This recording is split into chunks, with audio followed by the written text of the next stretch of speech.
Hey guys, so just got a brand new wireless microphone, so I'm gonna kind of see how it goes. It could be really good, it could be really challenging. We will have to see. So today, one thing that I started looking at was for what are some of the challenges with a bookkeeping business at home, like why most people struggle in the first 2 years. I'm basically gonna kind of talk about what were the biggest challenges for me in my first 6 months to a year, because starting my business and working from home was really a challenge for me. And it took me a little while to get to six figures inside my bookkeeping and CFO business. And if I had known these things, this would have gotten me there a lot faster, which is one reason why I make these videos, because it helps you guys who are watching. Maybe you're thinking about starting your business, or you've already started. You just want to kind of know what it takes to get to that next level so you can avoid a lot of the mistakes that most people make. So that's one reason why I make these videos. Another reason is to kind of promote our mentorship programs. We have a paid mentorship program that helps people start and grow their business and grow their business in the shortest time period possible so you can avoid as many mistakes as possible and learn from the mistakes of others, okay? That's one thing that I've kind of learned along my journey. If I can pay someone to go and avoid the mistakes that they've already made, it allows me to grow my business so much faster and make it in a way to where I have a lot of freedom. And we'll talk a little bit more about that in a minute. So the first thing that stopped me when I was starting my business from home is at most people's houses, depending on your role in your family, there's so many distractions. So it's cooking the dinner, right? It is it's the cleaning. It's not just sweeping and cleaning, but it's every day is a new kind of adventure, right? Especially if kids and they're messing up the house, or if you have a dog, or just have guests, just random things happen. And there's always these little things that you kind of notice that were either dirty about your house or that were already wrong or just there. But since you're working, you're always wake up, get out the house, wake up, out the house, come back, watch TV, go to sleep, right? And you have this pattern. But once you've broken that pattern, all these things just start becoming apparent. Now you want a new wood floor, right? Because maybe your wood floor has years and years worth of scratches, indentations in it. Maybe it's that your countertop, you feel you need your countertop to be sparkling clean, even though you know every single day after school, your child's gonna come home. They're going to immediately start, putting their juice box on the counter. They're going to start putting bowls on the counter, putting their computer, their backpack. I may or may not be speaking from experience. But it's just one of those things, right? So number one is limiting those distractions. One thing that's really worked for me is putting myself in an office. I have actually 2.5 offices inside of my house, right? So this is my kind of filming room and when I have to do meetings, interact with people. I then have a downstairs in my basement. I've carved off this corner, right? And it basically is just for computer work. It has my big monitor on the table on the screen when I do accounting and bookkeeping work, or when I'm going and overviewing other people's work. Another one I have is an upstairs bedroom, just a spare bedroom. I kind of have that as a filming studio, but I don't really like it as much. It's the one with the blue screen. If you ever watched any of this videos on this channel, and that one's cool. And I also use that kind of as a thinking room if I ever get the chance to just sit down, relax, and strategize and plan out my entire either week, month, or year, because I have a bunch of giant calendars up there, as well as vision boards and different things like that. I actually don't have a vision board in this room right now. I used to have a vision board that was right on this door, because every time I would shut the door, all it would be is just me, the work, and my vision, right? And what that allowed me to do is allow me to grow my business so much faster because there's no distractions.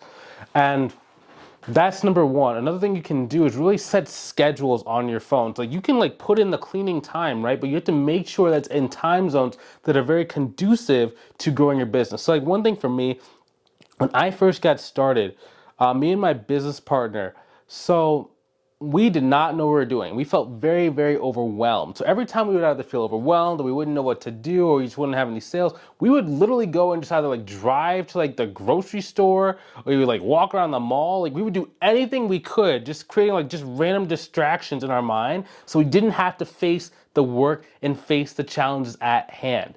And that's something that, if I could go back in time and just shake myself, be hey, you can go to the grocery store, just make it at opportune times, okay? Don't do it at 10 a.m. in the morning, 11 a.m., 12 p.m., 1, 2, 3. Those are your prime hours of sales and marketing. That's when people are looking to either talk to you. That's when your clients want to talk to you. That's when potential clients want to talk to you. And yes, you can go and like talk to clients after work hours, but I'm just saying the majority of the industry in the world is willing to talk to you during the day. So if you're working from home full time, you need to utilize those hours that you have, or else you might as well just be working for someone else. If you're not going to use those hours, you might as well go make some money somewhere else and work your business in the evening. Okay? And I'm not saying that to be mean. I'm just saying, like, utilize the stuff you have.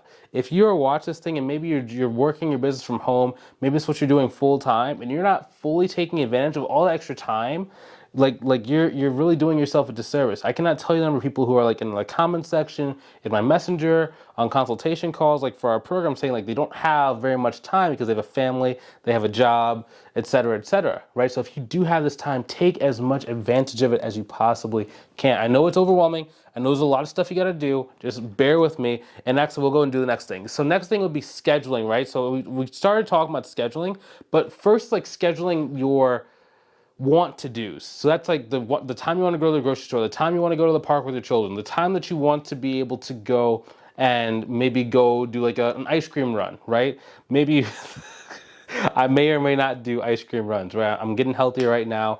Maybe like for me, for example, I do for like the last like 2 weeks, I've been doing about 3 to 5 hours per day of physical activity. That's 2 hours in the morning at the gym, and then it's 3 hours, sometimes 4 hours of like dance classes, or I started playing tennis to kind of like lose weight and just get like in really, really great shape, right? But that's scheduled in. So I know it's either the beginning of the day or the end of my day. Now I can do that because I have 2 successful businesses, right? If you're still trying to gain some traction, you might want to put more hours and put like the brunt of your work in the beginning of the day if you possibly can, okay? I'm kind of in a weird spot because like I have a lot of leverage going on inside my business. So I have advertisements going. I have a team of people who like message people for me. I have sales reps. I have contractors who do the accounting work. I have contractors that help me in a lot of different areas, virtual assistants. So I have a lot of leverage being employed so that even though I might not be working as much as what I did when I first got started, my business is working 1,000 times more than what I ever could be, no matter how much time I put into it. So that's the one thing. So schedule that. But then you also need to start scheduling your day in a way that makes it easier for you to run your business. So like for me, I like doing any type of like prospecting work. So let's say that you're like doing LinkedIn or Facebook or Instagram. And this is when you're building those new relationships with like the business owners. I do those first thing in the morning. Okay. The second thing, so like the middle to like the end of your day, depending on like, you know, if you're working a job, right, maybe after work, I like having the sales calls. So, right, so you're trying to do between 1 to 3 consultation calls per week for your bookkeeping business. If you do about 1 to 3 consultation calls per week, you're not gonna have a problem growing your business to like 10K, 12K, 15K per month, right? It's just most people can't do it. But since you're only gonna have 3 of those per week maximum, it's not gonna be every single day you need to have this. But I have these spaces open just in case someone wants to book a call on my calendar and see more about my services, right? So I put those in the middle day. After that, if I either don't have any sales calls or after my sales calls have been done, then I start doing client work. Okay, the reason why is because a couple different theories on this. Number one, for sales consultation calls, if you have more energy and if you just have more ability, like focus, like mentally, then you generally want to use that on the new clients. But at the end of the day, right? So whether that's, you know, let's say that you don't have a sales call, or let's say you do have a sales call. So that means that at 9 a.m. to about 10 a.m., you've done your prospecting and relationship building. We'll say you take an hour-long break. So at 11 a.m. to about 12 p.m., you've done your consultation call. That means from 12 p.m. to whatever time you go to sleep, you have to actually do the client work, right? So you have a lot of time that you can actually go spend on it. So you're able to spend more deep work and more deep time work on the client's books, which can lead to more referrals, which can lead to more opportunities to cross-sell and upsell the client. And it puts a lot of the majority there, but it does not actually put that majority of your time and your focus on the client works in lieu of or sacrificing the sales and marketing. Because one mistake people make is that they try and spend 100% of the time doing client work. So they get their first client, 100% of their time goes to their client work. And that's not bad if it's your first client, you've never like done this. Maybe you're doing this on your own and like you just are learning from scratch. I don't know why you do it on your own. Like if money's tight, that's one thing, but if you have money and you're able to do it, just invest in a mentorship program or invest in some sort of course where people can show you how to do the client fulfillment and how to like automate a lot of it and make sure that like the workflows are in place. So it's not taking you much time. Now, once you understand how to do that right, most people, they're going to do their bookkeeping work for 100% of the time. They're not going to get any marketing or any sales going. And like 6 months from now, they finally get their second client because they turn on like the marketing machine. If instead you always have your marketing and your sales machine going, you don't have to worry about like your income stop growing, right? So it's constantly moving. And even though it's only like a fraction of your day, it's still being done. One mistake that I used to make was I would actually wait till the end of the day to try and build relationships. And it's very easy, especially if you don't like building relationships, or you don't like marketing, or you don't like sales, it's very easy to say, well, let me just push it off till tomorrow, right? And then tomorrow comes into the next day, and then the next day, and the next day, and the day after that. And pretty soon you look back at over the course of the month, and you've done zero marketing, zero advertising, and zero consultation calls. And then, a business just takes another month or another 2 months in order to grow, right? Because most times what happens is if you build a relationship on today, it's going to take you 15 to 30 days before that person is ready to go get on a consultation call with you. So if you haven't done any marketing for the month, okay, when you do start getting back in the end of the first month, it's going to take you an extra 15 days for this person to actually like you and trust you enough to actually want to work with you. And that's at the shortest period. Sometimes it can take 30 days. Sometimes it can take 45 days. So you need to make sure that momentum is constantly rolling for your business by scheduling things out. The next thing that you can do, and the next mistake I see people make, actually, let me even tell a story. So one of our students' name is Maite. So when she first got started, she had two kind of businesses. So she had the bookkeeping business. She was also like a licensed like real estate agent, and she was basically working for herself as like the real estate agent. And her daily schedule was crazy. It would be like she would kind of do some work, some bookkeeping work, then she would kind of do some like cold calls for her like real estate stuff, and then her parents would like call her, or her family would call her, or her boyfriend would call her. Then she would have to like make lunch for her and her boyfriend. Then she would have to go and make dinner for her and her boyfriend, right? And it was just like it wasn't that there wasn't a lot of time to work. It was just the work was so disjointed and it was so randomized. So we implemented this strategy. Okay, prospecting first. So she spends half her prospecting block for bookkeeping, second half for her like real estate. Okay, cool. Then sales consultation calls. So same thing. So sales consults for the bookkeeping business go at a certain spot on her calendar, and then also if she ever has like any showings or any listing things. I'm not a real estate person, but whatever she does, like her sales stuff for real estate, it's also after that.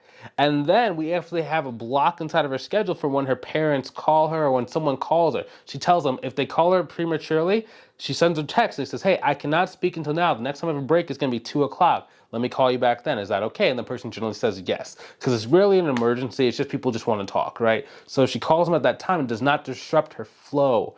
After that, what she does is I had her start making dinner like in crock pots or in different things. So in some cases, it's not as tasty, right? But when you're starting your business, there's sometimes have to be some trade-off. And in this particular case, like, she was spending like an hour cooking every single day. I'm like, that's an hour we could be actually like utilizing for the business. So then she does that. So now she has a crock pot. So while she's doing her daily work, the food is being cooked. So when it's time for her and her boyfriend to eat, she just takes it out. She's able to go and she's going and then she's good. They maybe talk for maybe like 30 minutes at dinner time to an hour, depending. I don't exactly remember what the time slot we allotted for that is. After that, she would do any kind of like bookkeeping work. And then right at about, I believe it was like 8 or 9 p.m., then she would go and like walk her dog for like 15 minutes to an hour, right? So there was still that free time built in. It was just more scheduled and more regimented. And that's what allowed her business to start growing like $5,000, $7,000, $8,000, $9,000 per month. And it didn't take very long. As soon as she had her schedule scheduled out and she was able to be organized. Cool.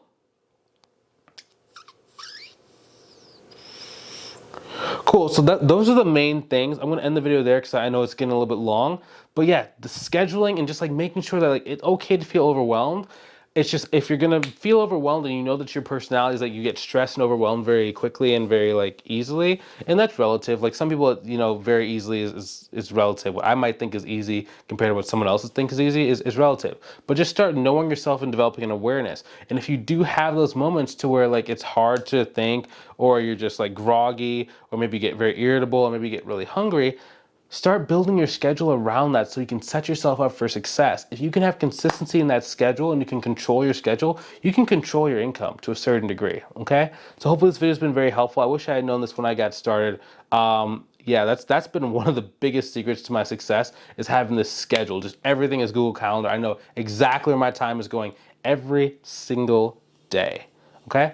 And it allows me to have fun. I can go dancing, I can play guitar, I can go play tennis. I work out every single day for an hour to hour and a half.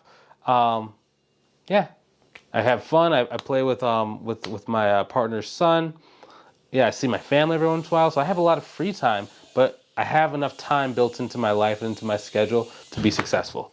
So hopefully this video has helped you out. If you want some help growing your business, maybe you've been thinking about, trying to start it, or even trying to start and you're already in progress, but it's just not growing as fast as you want. If you want to be able to go get that quantum leap, to be able to avoid a lot of the mistakes that either I've made or the mistakes I know that you're going to make based on your current trajectory, go ahead and click on the link inside the description below. Book a call with me to see if we can help you inside of our private mentorship program. Now, we cannot help everybody. And some weeks we have like 20 to 40 people booking a call, and every single month we only accept about 10 to 12 people maximum. Now, I'm not trying to be mean when I do it. It's just I want to, number one, make sure we have enough capacity to serve every client very, very successfully. And number two, in some cases, if I don't feel it's a good fit and we have very high standard. We want to make sure that if someone pays us money to join our mentorship program, we can get them result in a very customized and a very consistent time frame. So we have a very consistent result from our program. So, if you book a call and maybe you're not accepted into the program, that's okay. It's not personal. It's just maybe it might not be the best time. Maybe I just don't think it's the best fit.